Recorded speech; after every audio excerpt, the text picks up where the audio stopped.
అయితే తెచ్చుకొని ఫైనల్గా ప్రకటించేది మాత్రం అధిష్టానం అని చెప్పేసి చెప్పొచ్చు. ఇక ఇంకోటి బెట్టింగ్ ప్రమోషన్ చేస్తే తప్పేంది అని చెప్పేసి రామ్ గోపాల్ వర్మ నిన్న మాట్లాడిండు. అన్ని మార్కెట్లలో ఉన్న చాలా ఉంటాయి, చాలా ప్రమోషన్ చేస్తూ ఉంటారు. అన్నిట్లోనే ఈ బెట్టింగ్ యాప్స్ అనేది ఒకటి. దీన్ని ప్రమోషన్ చేస్తే తప్పేంటి? బెట్టింగ్ యాప్స్ చేయొద్దని ఏదైనా చట్టం ఉందా? చట్టం ప్రకారం ఉంటే బెట్టింగ్ యాప్స్ నిరోధానికి ఒక చట్టం ఉంటే ఆ చట్టం ప్రకారం నడుచుకుంటాం. చట్టం లేనప్పుడు ప్రమోషన్ చేస్తే తప్పేంది? ఎలక్షన్లలో అవి చేస్తాం ఇవి చేస్తామని చెప్పేసి హామీలు ఇస్తారు. ఆ ఇచ్చిన హామీలు నెరవేర్చలే అని చెప్పేసి ఓటేసిన వాళ్ళు పోయి గెలిచిన వాళ్ళ మీద ఫిర్యాదు చేస్తారా, కంప్లైంట్ చేస్తారా? ఇది కూడా అలాంటిదే అని చెప్పేసి నేను ఆయన సంచలన వ్యాఖ్యలు అయితే చేసిండు.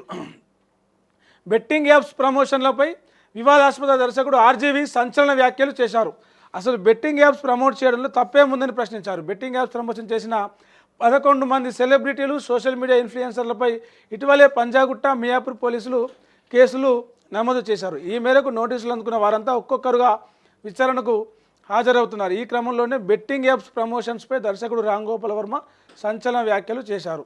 సెలబ్రిటీలు బెట్టింగ్స్ యాప్స్ ప్రమోట్ చేయడంలో తప్పేముందని ప్రశ్నించారు. మార్కెట్లో అన్ని వస్తువులను ప్రమోట్ చేసినట్టుగానే బెట్టింగ్ యాప్స్ని వారు ప్రమోట్ చేశారని తెలిపారు. ఆయన చేసిన కామెంట్ ఇది. బెట్టింగ్ యాప్స్ నిషేధానికి ఒక చట్టం ఉంటే ఆ చట్టం ప్రకారంగానే అందరూ సెలబ్రిటీలు నడుచుకుంటారు.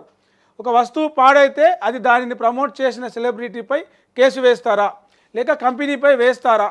ఒక ప్రభుత్వం ఎన్నికల సందర్భంగా ఇచ్చిన హామీని నెరవేర్చకపోతే ఓటు అడిగిన వారిపై కేసు పెడతామా అంటూ ఆర్జీవి సెటర్లు వేశారు. మొత్తం లాజికల్గా ఇది చేసిండు. దీంతో పాటే అలీ కమెడియన్, సీనియర్ ఆర్టిస్ట్ అయిన అలీ మీద కూడా